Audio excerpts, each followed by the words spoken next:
तर ना सुक्या भाजीला नसलं ना की मी ही अशी आयडिया करते. तर कशी, तर इकडे आहे ना तर बट्ट्याचा खीस होता तो मी भिजत ठेवला होता आणि नंतर कढईमध्ये जिरं मोहरी टाकून कांदा चांगला भाजून घेतला.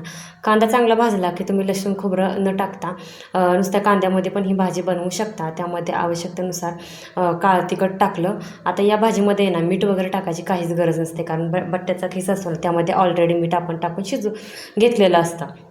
आता इकडे आहे ना तर ते बटाट्याचा खीस टाकला भिजलेला आणि चांगलं असं मिक्स करून घेतलं आणि नंतर पाण्याचा थोडा शिंपडा द्यायचा जेणेकरून भाजी थोडीशी शिजेल. पाण्याचा शिंपडा नाही दिला ना की काय होतं, थोडीशी भाजी कडक होते. त्यामुळे तर थोडी वरून कोथिंबीर टाकायची, चांगलं मिक्स करून घ्यायचं, मीठ अजिबात टाकू नका. आता इकडं आहे ना थोडंसं झाकण ठेवायचं आणि 5 मिनटं झाकण ठेवून भाजी आहे ना चांगली शिजवून घ्यायची. भाजी चांगली शिजलेली आहे आणि नंतर इकडे हे ना चपातीसोबत भाकरीसोबत पण हे खाऊ शकता. भेटूया नाही पुढच्या ब्लॉगमध्ये. बाय.